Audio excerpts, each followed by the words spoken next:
Our case is based on cold, hard facts. It's all about the facts.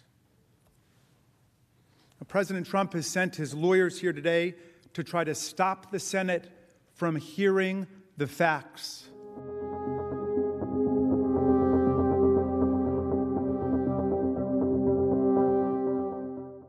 Their argument is that if you commit an impeachable offense in your last few weeks in office, you do it with constitutional impunity. This would create a brand new January exception to the Constitution of the United States of America. And everyone can see immediately why this is so dangerous. It's an invitation to the president to take his best shot at anything he may want to do on his way out the door, including using violent means to lock that door, to hang on to the Oval Office at all costs, and to block the peaceful transfer of power. In other words, the January exception is an invitation to our founders' worst nightmare. The transition of power is always the most dangerous moment for democracies. Every historian will tell you that. We just saw it in the most astonishing way. We lived through it. And you know what? The framers of our Constitution knew it. That's why they created a Constitution with an oath written into it that binds the president from his very first day in office until his very last day in office and every day in between. Under that Constitution and under that oath, the President of the United States is forbidden to commit high crimes and misdemeanors against the people at any point that he's in office.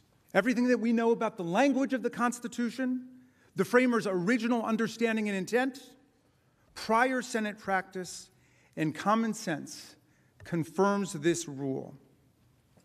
Let's start with the text of the Constitution, which in Article 1, Section 2 gives the House the sole power of impeachment when the president commits high crimes and misdemeanors.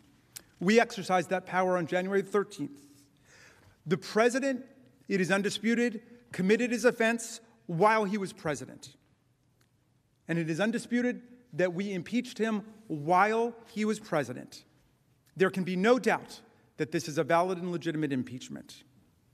And there can be no doubt that the Senate has the power to try this impeachment.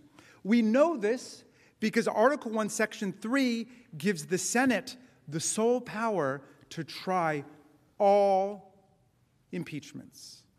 The vast majority of constitutional scholars who studied the question and weighed in on the proposition being advanced by the president, this January exception, heretofore unknown, agree with us.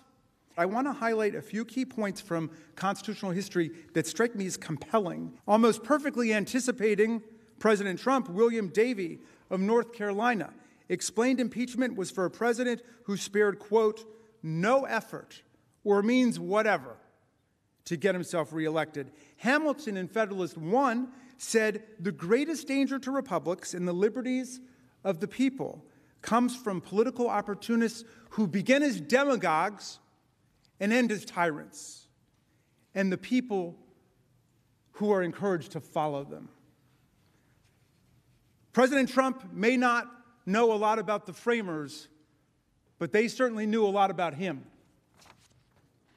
Given the framers' intense focus on danger to elections and the peaceful transfer of power, it is inconceivable that they designed impeachment to be a dead letter in the president's final days in office, when opportunities to interfere with the peaceful transfer of power would be most tempting and most dangerous, as we just saw. Thus, as a matter of history and original understanding, there is no merit to President Trump's claim that he can incite an insurrection and then insist weeks later that the Senate lacks the power to even hear evidence at a trial, to even hold a trial. Let's start with the precedent. In 1797, about a decade after our country had ratified our Constitution, there was a senator from Tennessee by the name of William Blount who was caught conspiring with the British to try to sell Florida and Louisiana. Ultimately, President Adams caught him. He turned over the evidence to Congress. 4 days later, the House of Representatives impeached him. A day after that, this body, the United States Senate, expelled him from office. So he was very much a former official. Despite that, the House went forward with its impeachment proceeding in order to disqualify him from ever again holding federal office. And so the Senate proceeded with the trial. Fast forward 80 years later, arguably the most important precedent that this body has to consider: the trial of former Secretary of War William Belknap. In short, in 1876, the House discovered that he was involved in a massive kickback scheme. Hours before the House committee that discovered this conduct released its report documenting the scheme, Belknap literally rushed to the White House to resign, tender his resignation to President Ulysses Grant, to avoid any further inquiry into his misconduct, and of course, to avoid being disqualified from holding federal office in the future. Well, later that day, aware of the resignation, what did the House do?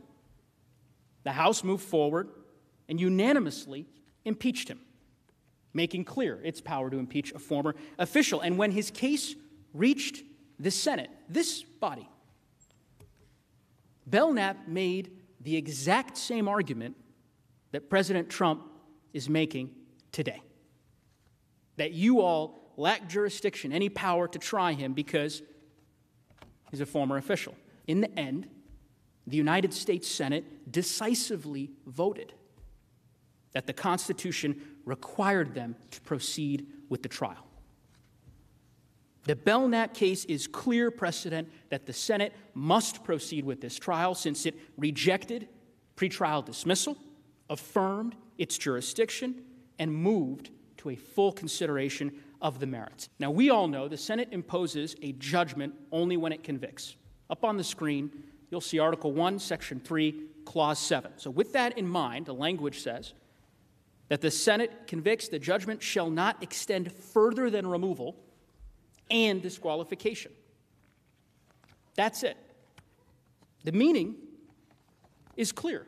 The Senate has the power to impose removal, which only applies to current officials, and separately, it has the power to impose disqualification, which obviously applies to both current and former officers. I have explained in great detail the many reasons why the argument that President Trump advocates for here today is wrong. I just want to close with a note about why it's dangerous. Honestly, it is hard to imagine a clearer example of how a president could abuse his office, inciting violence against a co-equal branch of government while seeking to remain in power after losing an election. Sitting back and watching it unfold. We all know the consequences. Like every one of you, I was in the Capitol on January 6th. I was on the floor with lead manager Raskin. Like every one of you, I was evacuated as this violent mob stormed the Capitol's gates. What you experienced that day, what we experienced that day, what our country experienced that day is the framers' worst nightmare come to life.